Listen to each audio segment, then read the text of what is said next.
Donc voilà, bienvenue dans ce webinaire, qui est le premier que nous organisons pendant cette période de confinement mondial. Le thème de ce webinaire, c'est la personnalisation de l'OPAC de Koha. Je vous partage mon écran, donc bienvenue à chacun.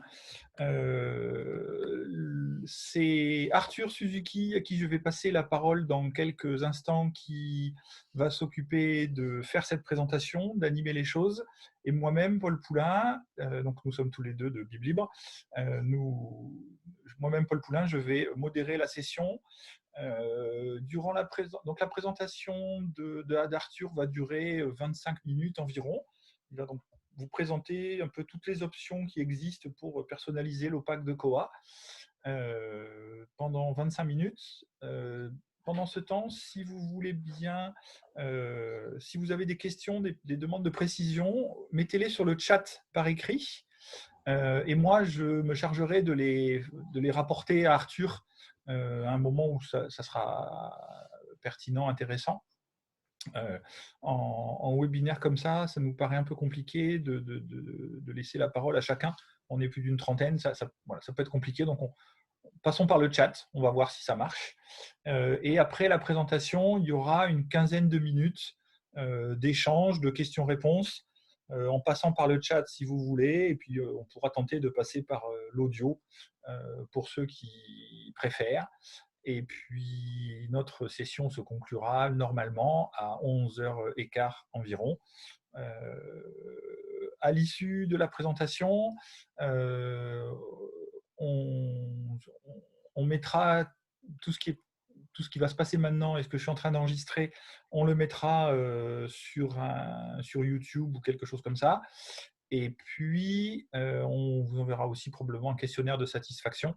Je précise que nous n'avons pas les coordonnées de tous les gens qui sont présents maintenant, puisque vous pouvez venir sans vous être annoncé. Donc, tous les gens qui sont là, bienvenue. Mais ne vous attendez pas à ce que nous vous écrivions de manière personnelle. Si vous avez des questions personnelles, des questions particulières, il faut venir me les poser ou les poser à Arthur.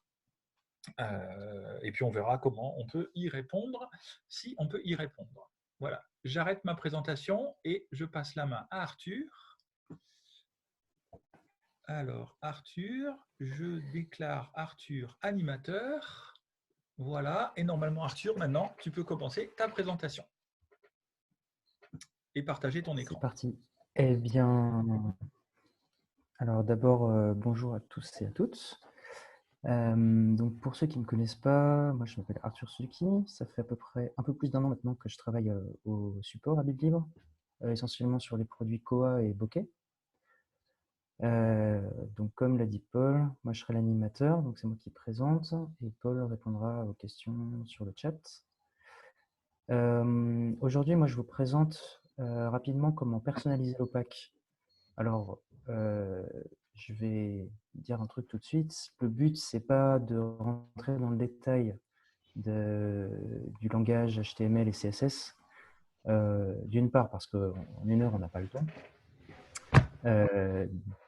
Et d'autre part, parce qu'il y a certainement des très bons livres pour ça dans vos bibliothèques. Et donc, je vous invite à les lire en cette période de confinement.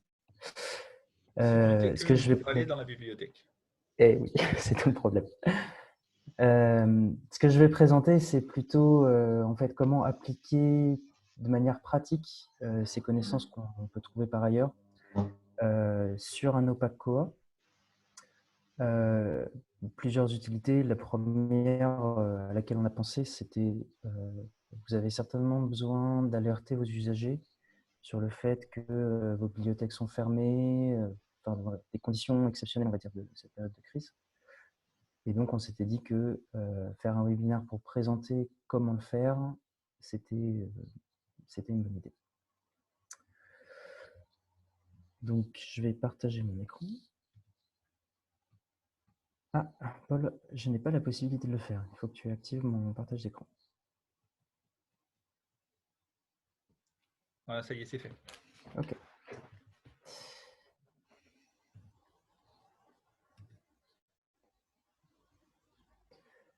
OK. Alors, donc normalement, vous pouvez maintenant voir mon écran. Oui, c'est bon. OK. Alors, donc je vous ai préparé un petit, sur, une plateforme de démo, en fait, les différents endroits sur une page d'accueil de l'OPAC Coa où on peut, rajouter des informations, en tant qu'administrateur de Coa. Alors donc il y a plusieurs, blocs qui sont disponibles. Certains sont plus adaptés que d'autres à certaines situations. Donc je vais faire un petit tour rapide. Ce bloc là-haut, qu'on appelle OPAC Header, il a l'avantage d'être disponible sur toutes les pages de votre OPAC, y compris quand on fait une recherche, quand on est connecté en tant qu'adhérent de la bibliothèque. Et donc, voilà, il peut être adapté à certaines situations. OPAC Main User Block a l'avantage, lui, d'être très visible quand on arrive sur la page d'accueil. Il est souvent utilisé pour afficher un carrousel, mais là, en l'occurrence, il peut être utilisé à d'autres fins. Le bloc qui est ici, OPAC Login Instruction, il va vous permettre de pouvoir ajouter des informations pour les adhérents qui se connectent. Alors, c'est visible par tout le monde, c'est disponible ici et c'est aussi sur les autres pages quand les adhérents veulent se connecter. Ils cliquent sur connexion à mon compte, on voit que le texte est ici. Le texte que j'ai mis, c'est simplement le nom des variables, des préférences Koha qu'on va devoir utiliser pour intégrer du contenu à la page. Donc, en autre contenu qu'on peut rajouter, opaque nav right s'affiche ici. Opaque nav et opaque nav bottom sur le côté gauche. L'avantage de ces deux blocs, opaque nav et opaque nav bottom, c'est qu'ils sont aussi disponibles quand on se connecte. Donc si je prends un adhérent et que je me connecte, on va voir que la page n'est pas tout à fait la même. On va plus avoir le opaque main user block, on va plus avoir le opaque login. Opaque nav right disparaît également et il ne reste plus que opaque nav et opaque nav bottom. Donc voilà, à savoir selon la manière dont on veut communiquer avec ses usagers, quel bloc on va utiliser. Alors maintenant qu'on a vu ça, j'imagine que vous avez envie de voir où est-ce qu'on modifie ces fameux blocs. Donc on va voir ça tout de suite. Donc là, pour ça, il va falloir que vous alliez dans la partie d'administration de Koha. Donc, la partie administration, je ne vais pas vous expliquer comment s'y connecter, je pense que vous devez le savoir. Donc pour aller retrouver les préférences système, il faut aller dans plus, administration, et enfin dans préférences système. Une fois qu'on est là, tout ce qui concerne la partie publique de Koha, elle va être entièrement groupée sous un menu qui s'appelle opaque. Et le premier, on va dire le premier groupe de préférences qu'on va trouver s'appelle apparence. Et donc, c'est dans ce groupe-là qu'on va retrouver toutes les variables dont j'ai parlé tout à l'heure. Donc là, on voit opaque main user block et on va retrouver le petit texte que j'avais rajouté ici. Si je retourne sur la page d'accueil, on retrouve ici. Alors, donc dans ces blocs-là, il faut mettre du contenu au format HTML. Voilà, c'est pas simplement une question de format. Alors, quand on utilise cette méthode pour retrouver les préférences, on voit qu'il y a beaucoup de préférences. Bon, Koa est conçu comme ça. Et donc, si on veut éditer seulement une ou deux préférences, personnellement, je trouve qu'il est plus facile quand on connaît son nom, de taper son nom ou une partie du nom dans la barre de recherche des préférences système, ce qui va nous permettre de n'avoir affiché à l'écran que les quelques sysprefs qui s'y rapportent. Là, en l'occurrence, je trouve ça très pratique de n'avoir que les 3 ou 4 blocs que j'ai besoin, auxquels j'ai envie d'avoir accès. Alors, maintenant qu'on a vu comment ajouter du contenu sur la page d'accueil, il y a une dernière chose que je n'ai pas encore présentée. Vous pouvez avoir envie d'envoyer des messages à vos adhérents. Alors pour ça, vous pouvez aller sur la fiche d'un adhérent.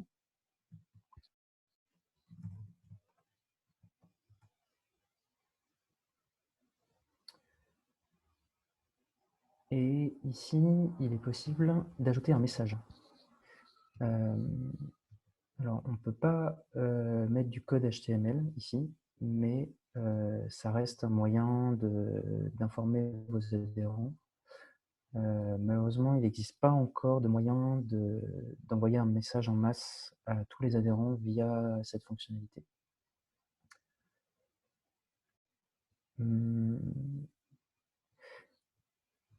Donc ça, c'est pour la partie HTML et contenu. Maintenant qu'on a vu ça, vous pouvez avoir envie d'utiliser, enfin de personnaliser en fait l'aspect graphique de votre portail. Alors pour ça, il y a plusieurs solutions. Enfin, il y a plusieurs besoins en fait. Le besoin, ça peut être soit de mettre en valeur un élément en particulier pour le faire ressortir, soit parce que c'est un message qui demande une attention urgente des adhérents, soit voilà. Vous pouvez avoir besoin d'homogénéiser l'aspect graphique de votre portail avec, par exemple, la charte graphique de votre communauté de communes ou de votre établissement. Et donc pour ça, on va utiliser ce qu'on appelle du CSS. Alors, le CSS, c'est pareil, je ne vais pas revenir sur ce que c'est et comment ça fonctionne en détail. Simplement, si on veut pouvoir éditer l'aspect graphique de Koa, il existe une variable système qui s'appelle opaque user CSS.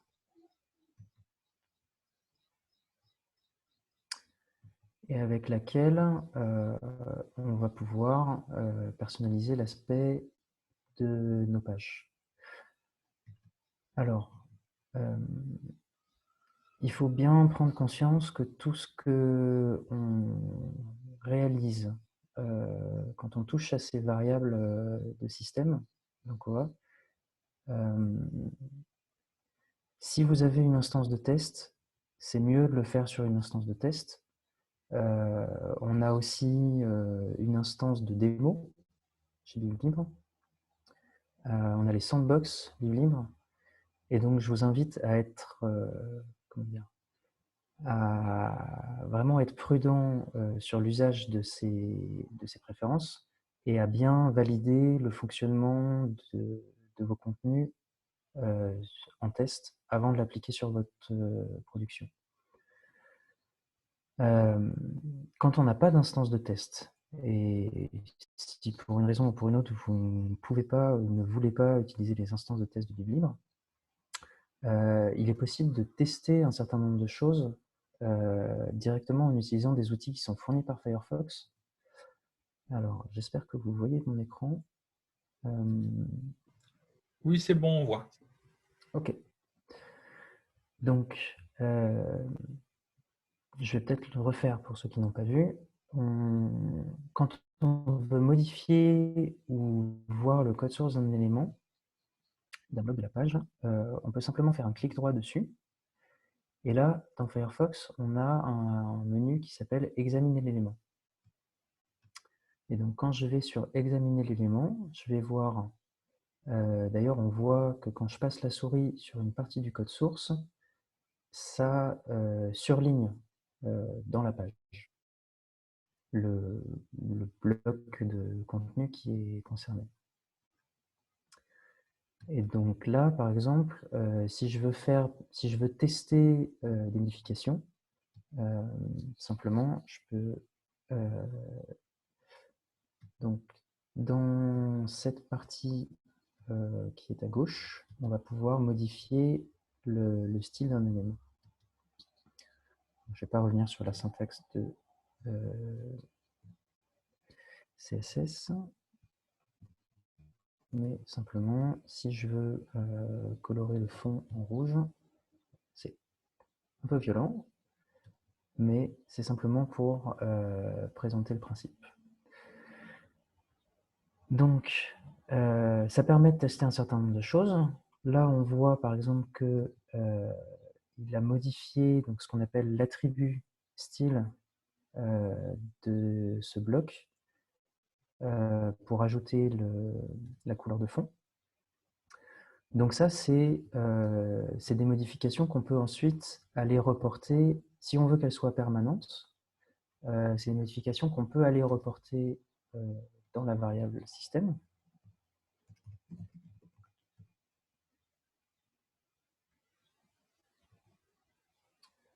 Donc là, j'avais mis des classes pour préparer, mais je peux très bien mettre un attribut style.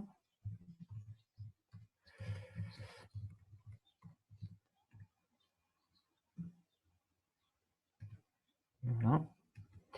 Et là, on voit que si je recharge la page, alors, quelque chose que je n'ai pas expliqué, mais toutes les modifications qu'on va apporter dans ce qu'on appelle le debugger de Firefox, ou l'inspecteur, c'est des modifications qui ne sont pas permanentes. Donc, ça vous permet de tester des choses sans que ça ait de conséquences sur votre pack. Mais par contre, il faut bien savoir que ces modifications ne sont pas persistantes. Et si je recharge la page, toutes les modifications que j'aurais apportées ici vont disparaître.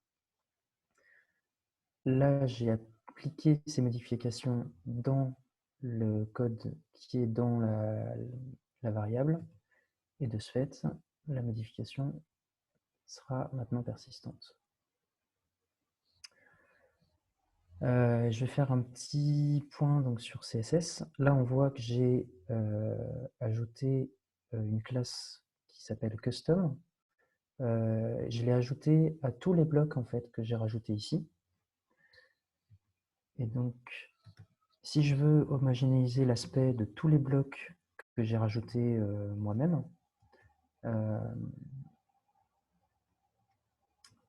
je peux dire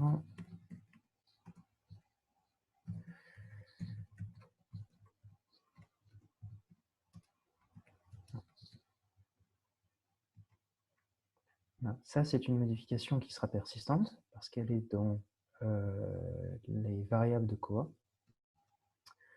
Et si je recharge la page, on voit que normalement, si j'ai bien fait mon truc, l'ensemble des blocs que j'ai rajoutés ont maintenant pris l'aspect que j'ai défini dans Opac User CSS.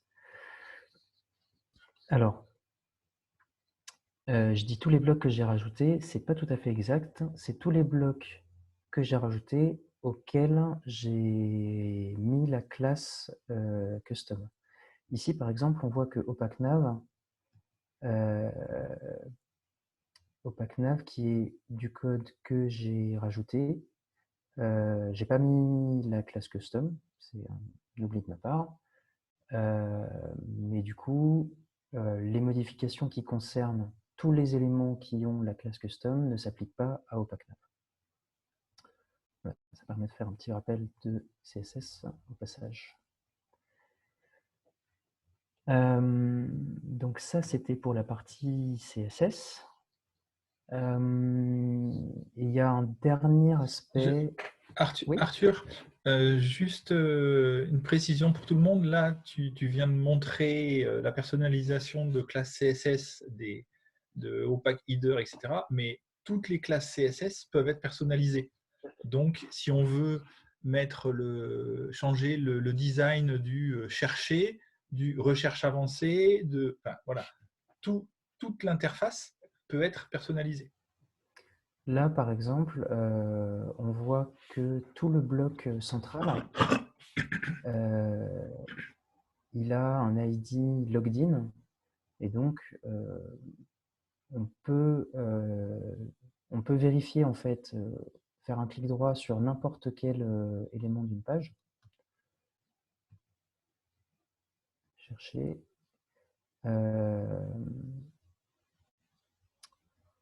et puis par exemple là, voir que ce bloc-là a une classe must-add-search. Je peux tout à fait dire que cet élément, je souhaiterais qu'il soit avec En vert. en vert. Très bien. Voilà. Et donc ça, c'est une modification que je vais pouvoir effectivement apporter en plus dans Opac User CSS.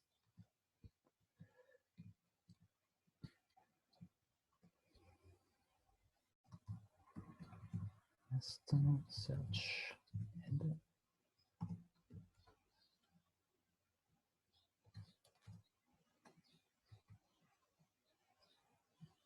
Alors, est-ce que j'ai bien orthographié le nom de la classe? Must add search. Effectivement, ça risque pas de marcher.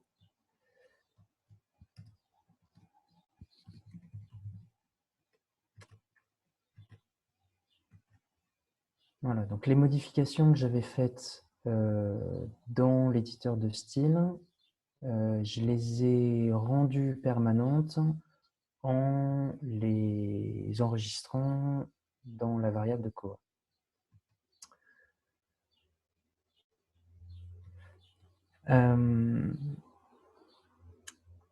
On approche de la fin des 25 minutes. Je vais faire une très courte présentation de ce qu'on peut faire en JavaScript. Donc JavaScript, c'est encore un outil qu'on peut utiliser pour personnaliser son opac. JavaScript, c'est un langage de programmation qui est exécuté par le navigateur et qui va vous permettre de pouvoir modifier le contenu de la page au moment où l'adhérent le regarde. Le modifier en fonction, par exemple, de si un adhérent est connecté ou non. Là, je vais juste présenter un exemple très concret que j'ai reçu au support il y a quelques semaines,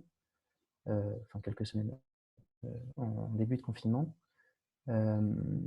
où on souhaite pouvoir présenter les ressources numériques aux adhérents, mais évidemment, on ne veut pas que des personnes qui ne soient pas adhérentes à la bibliothèque puissent accéder aux ressources numériques. Et donc là, dans OpacNav, j'ai rajouté un lien vers la ressource, vers une ressource numérique, tout apprendre en l'occurrence. Et on voit que quand je me déconnecte, ce lien disparaît. Alors, comment j'ai fait ça? Dans OpacNav, j'ai un des liens qui, par défaut, on voit n'est pas affiché. Alors, j'ai demandé à ce qu'il ne soit pas affiché directement dans le code HTML, mais j'aurais pu le faire aussi en CSS via OpacUser.js, OpacUser CSS, excusez-moi. Et je lui ai donné une classe qui s'appelle le lien adhérent. Donc par défaut, il n'est pas affiché. Et pour pouvoir demander son affichage dans le cas où un adhérent connecté, donc j'ai utilisé une variable qui s'appelle OpacUser.js.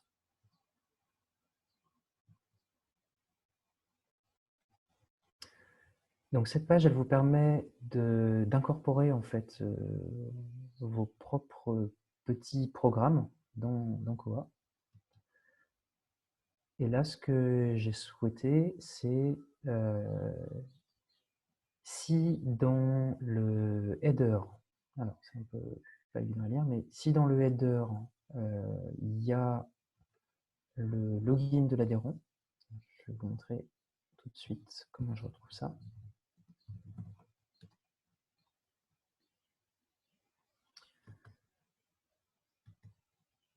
Donc là, je me suis dit simplement, on veut que quand il y a ce bloc-là, si ce bloc-là est présent sur la page, ça veut dire qu'il y a un adhérent connecté.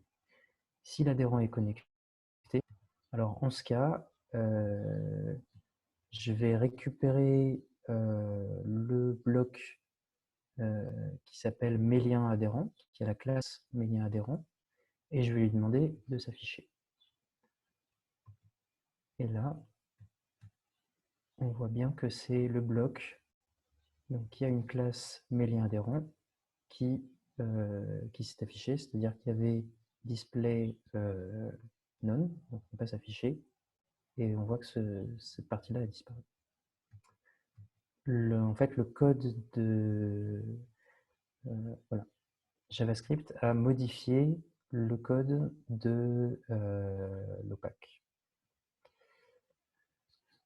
Voilà, on approche des 30 minutes. Moi, j'en ai à peu près fini avec ce que je voulais vous présenter.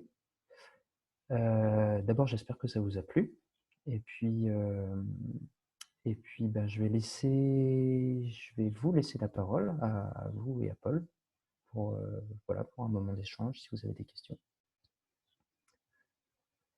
Merci pour votre attention. Alors, il y a eu plusieurs petites questions qui ont été posées. Je vais y revenir. Peut-être il y a une chose que tu peux juste dire, Arthur, c'est retourne sur l'interface professionnelle. Il y a un certain nombre de paramètres dans l'onglet opaque, il y a un certain nombre de paramètres que l'on peut changer que tu n'as pas présenté. Donc n'hésitez pas à aller voir toutes les options qui sont marquées là. Par exemple, le library name, il était en haut. L'option library name va permettre d'afficher Puka Puka à l'opaque comme nom de la bibliothèque. Donc là, c'est dans la base de démo. Voilà. Donc il y en a un nombre assez important. Donc n'hésitez pas à regarder les différents menus qui apparaissent. Il y en a un qui permet de changer l'icône, il y en a un qui permet de changer le logo Koha pour mettre le logo de la bibliothèque, etc. etc. D'accord. Donc Arthur, parce qu'on n'avait que 25 minutes, il n'a pas présenté tout ce qui existe, mais n'hésitez surtout pas à aller regarder et puis, comme il l'a dit, à faire des essais sur la base de démo. Une petite précision, la base de démo de BibLibre, elle est remise à zéro tous les dimanches. Donc même si vous cassez quelque chose, ne vous inquiétez pas, lundi prochain, tout sera redevenu normal. N'oubliez pas aussi que c'est une base de démo qui est partagée entre tout le monde. Donc, si vous faites des bidouilles et que quelqu'un d'autre en même temps que vous fait des bidouilles, vous risquez de vous collisionner entre bidouilles. Mais bon, c'est pas très grave, vous vous arrêtez, vous revenez un peu plus tard. Alors, les questions qui ont été posées. Alors, il y a une première question par rapport aux images. Comment fait-on pour insérer des images dans Opac Header ? comment ajouter une image dans ces blocs, de questions de Audrey et Elsa et Audrey ont posé un peu la même question. Je pense que moi j'ai déjà envie de faire 2 réponses. La première, c'est votre image, elle doit être quelque part sur Internet. On ne peut pas, dans la personnalisation ici, télécharger son image. L'image, elle doit déjà être disponible. Pour tous nos clients, vous avez dans notre offre standard, quand vous êtes hébergé par nous, vous avez un petit espace sur lequel vous pouvez déposer des petits paquets d'images. Il n'y a pas un espace gigantesque, mais tous nos clients ont un espace sur lequel justement ils peuvent aller déposer les images, le logo de la bibliothèque, une photo ou voilà, des choses comme ça que du coup on peut intégrer. Et ensuite, pour intégrer, une fois que l'image est quelque part sur Internet, pour l'intégrer, et bien là, Arthur, je vais te laisser la parole. On fait quelque chose de Il y a HTML une standard. balise Voilà. qui s'appelle IMG comme image. Voilà. Alors je ne sais plus, c'est SRC, SRC égale. Ouais.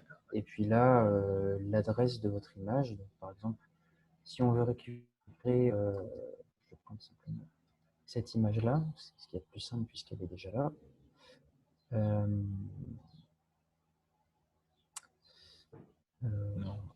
Non, ce n'est pas une image. Enfin, c'est une image, mais elle est.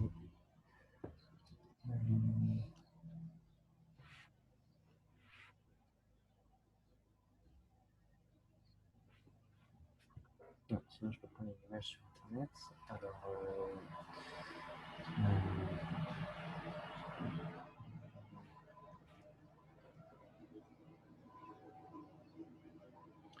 Alors, pendant que tu cherches, la question de Mathilde, quelle taille le WebDAV? Pour nos clients, par défaut, il est limité à 10 mégaoctets. Donc, on est d'accord, c'est un petit espace, ce n'est pas fait pour mettre de très grosses choses. Où peut-on trouver si on a l'instance de test? Alors, normalement, si vous êtes en contrat avec nous, vous devez le savoir. Donc, si vous ne le savez pas, c'est probablement que vous ne l'avez pas. Vous n'avez pas d'instance de test. Donc, allez sur la démo. De toute façon, la démo, elle est ouverte à tout le monde. Donc, l'adresse, c'est demo.biblibre.com et intranet-demo.biblibre.com. Vous pouvez trouver ça sur notre site internet. Une autre question qui a été posée de différentes manières par d'autres personnes, est-ce qu'il y a un catalogue disponible? Est-ce qu'on peut avoir le code JavaScript, etc.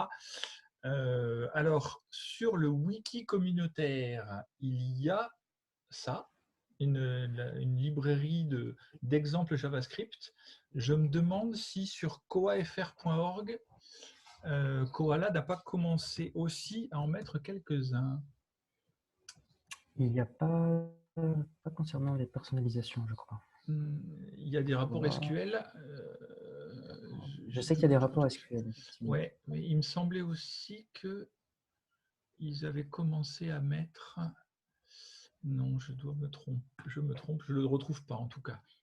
Non, il y a une page avec les plugins, etc.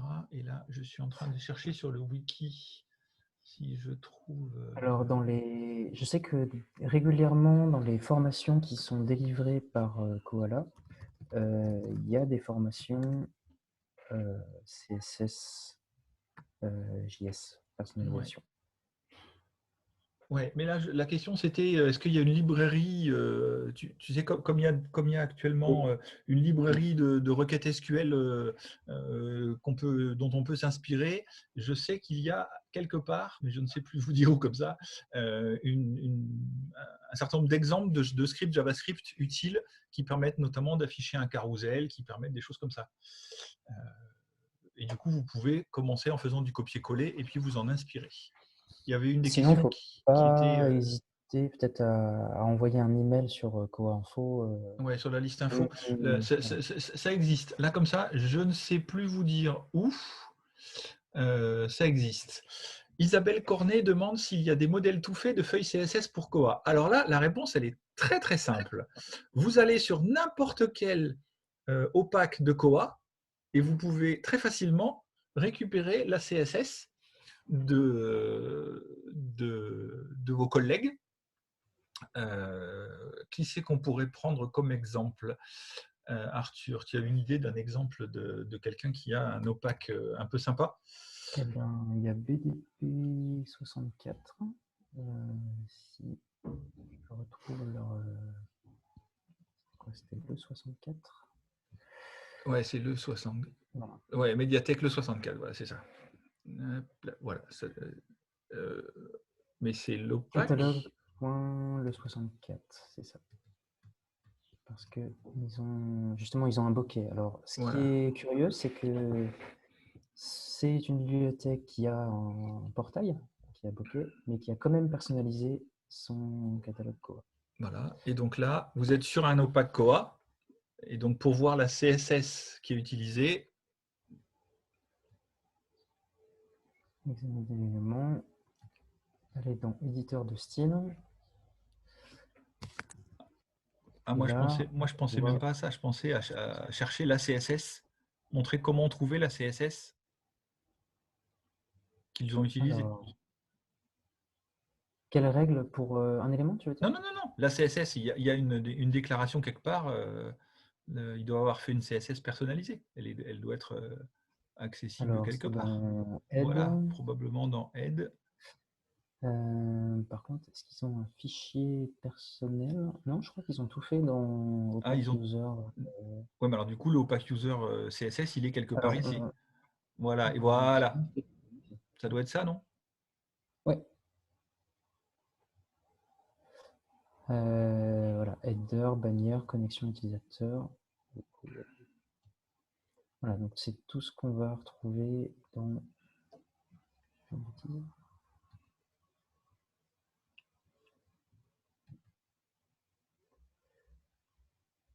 Quoi, catalogue 64, si je fais correctement. Voilà. Donc effectivement, on va retrouver ça dans le code source de la page en fait. Il y a d'abord le CSS qui est fourni par Koha par défaut. Ensuite, une Et feuille là, de style. Isabelle, oui, vous pouvez. Je ne sais pas quelle était l'idée derrière votre question, si c'est d'utiliser le modèle fait par quelqu'un d'autre. Ou si c'est pour avoir des idées, pour savoir qu'est-ce que vous pouvez changer, etc. Mais si c'est pour avoir des idées de ce que vous pouvez changer, la CSS par défaut de Koha, sur laquelle était Arthur là, le fichier CSS par défaut, contient toutes les classes qui existent dans Koha, et donc c'est à partir de ça que vous allez pouvoir dire, eh ben moi je mets mon fond en jaune, je mets mon bouton de cette forme-là, etc. Je ne sais pas si c'est suffisamment clair. Est-ce que ça répond à votre question, Isabelle? Ok, merci, tout à fait, dit-elle. Ok. Je pense que j'ai répondu à toutes les questions. Enfin, j'ai répondu ou transmis. Enfin, nous avons répondu à toutes les questions. Utiliser ce principe du JavaScript pour donner l'accès d'un PDF à une catégorie d'utilisateurs. Je ne suis pas sûr, parce que je ne suis pas sûr que sur le poste client, enfin sur le client, on soit capable de savoir quelle est la catégorie de l'usager. On est capable de savoir que l'usager est connecté ou pas, mais on n'est pas capable de savoir quelle est sa catégorie. Tu es d'accord, Arthur? Comme ça, je suis d'accord avec toi. Ouais. Je pense que donc la question c'était peut-on utiliser ce principe JavaScript pour donner l'accès d'un PDF à une catégorie d'utilisateurs, donc pas à tout le monde? Et je répondrai non. Enfin, Arthur et moi, on aura plutôt tendance à dire non, parce qu'on sait dire un utilisateur est connecté ou pas, mais on ne sait pas dire quelle est sa catégorie en JavaScript.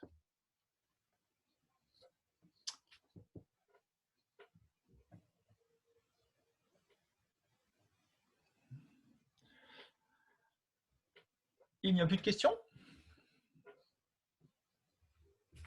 On laisse quelques secondes encore si quelqu'un a une dernière question. Vous devez pouvoir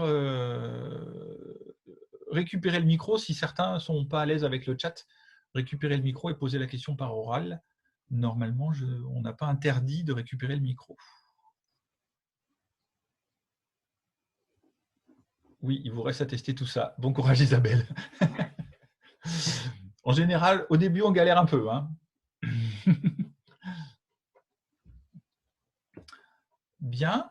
Alors, je vais récupérer la main. Où Il y a trouve-t-on une dans demande Koa, où trouve-t-on dans Koa la liste des classes CSS? Eh ben, c'était un peu ça que je disais. Arthur, voilà, on voit ta bande, merci de l'avoir enlevé. Il faut retrouver. Donc, Elsa me demande en privé où trouve-t-on dans Koa la liste des classes CSS. Donc, il faut retrouver la CSS par défaut. Et quand vous ouvrez le code source de la page, voilà, Arthur est en train d'y aller. Alors, aide. Dans Aide, ici, vous avez. Ce fichier opaque. Voilà, vous cherchez. Vous voyez. Et là, vas-y, si tu cliques dessus, ça va l'ouvrir. Pour montrer. Hop, on peut l'ouvrir. Non, juste si tu cliques dessus, normalement, non. Non. Oui, Si, voilà. D'accord. Et donc là, il est ouvert, je peux même le fichier, et on peut l'enregistrer localement. Et du coup, travailler avec. Et puis là, vas-y, descends un peu pour voir un peu tout ce qu'il y a dedans. Il est très, très gros. Hein. D'accord. Donc, vous avez toutes les classes qui enfin, on essaye dans la communauté Koa de faire en sorte que les classes aient quand elles soient signifiantes lorsque c'est des classes particulières. D'accord. Donc le dièse advisors, par exemple, ça doit être une classe pour la recherche avancée, si ça a été bien fait. Claude demande comment personnaliser en fonction de la langue. Ah, c'est une bonne question. Arthur, patate chaude. Ici, on peut.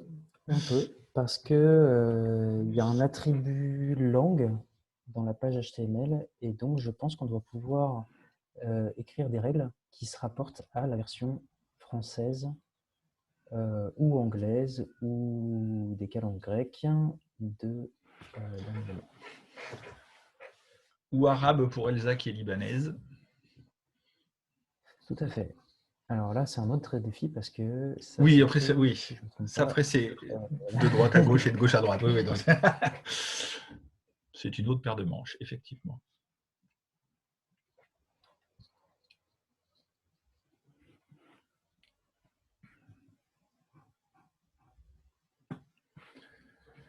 Voilà. Bon, il est 11h14. Je vais récupérer le rôle d'animateur, Arthur. Donc, probablement que ça va couper ton écran. Ça me permettra aussi de vérifier si c'est le cas ou pas. Voilà. Ah bah oui, je suis animateur, mais c'est bon, tu peux continuer à présenter. Mais voilà. Encore une fois, c'est la première fois que nous faisons ça. Donc, on découvre un peu certaines fonctionnalités de Zoom. Oui, Luce pose une dernière question. Les modifs que l'on fait dans les préférences système priment sur les CSS par défaut. Bah oui, c'est le principe des CSS. Il y a un des S qui signifie, non, le C qui signifie cascaded. Donc c'est en cascade. Et donc en fait, en CSS, c'est le dernier qui parle qui a gagné. Et donc on charge les CSS par défaut. Et ensuite, on charge vos personnalisations. Et du coup, c'est les personnalisations qui prennent le dessus sur le reste. Voilà.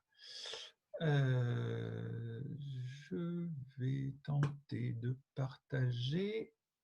Donc, j'arrête le partage d'écran d'Arthur et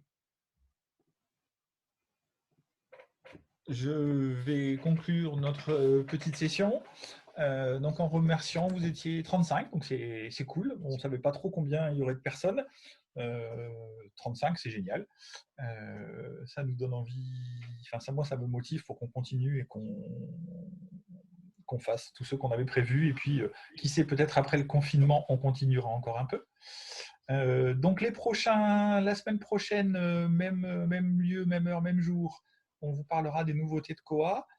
La semaine suivante, il y aura un atelier de découverte de Urungi, qui est une application pour construire ses tableaux de bord et ses rapports. Urungi n'est pas spécialement dédié à Koa, mais on l'a interfacé avec Koa, et donc ce sera encore une session qui sera Urungi intéressante pour ceux qui ont Koa, éventuellement intéressante pour d'autres aussi. Et le jeudi 30 et jeudi 7, puisque le vendredi 1er mai, et le vendredi 8 mai, c'est férié. Donc, on a décalé à jeudi. On fera, même lieu, même heure, une session sur Planning Biblio, qui est un logiciel qui permet de planifier et d'organiser le service public de sa bibliothèque. Le 30, ce sera une découverte des généralités, voilà, pour ceux qui ne connaissent pas du tout Planning Biblio. Et le jeudi 7 mai, ce sera un atelier autour des nouveautés de la version qui va bientôt sortir de Planning Biblio. Et puis aussi, on vous parlera un peu des projets qu'on a autour de Planning Biblio, des nouveautés auxquelles il faut s'attendre dans les semaines ou les mois qui viennent. Voilà. Eh bien, sur ce, si vous n'avez pas de questions, je vais vous remercier chacun. Vous souhaitez une bonne journée, un bon week-end de Pâques. Et puis, restez chez vous, bien confinés, bien à l'abri. J'espère que vous n'êtes pas trop atteints dans vos familles par cette saleté de virus.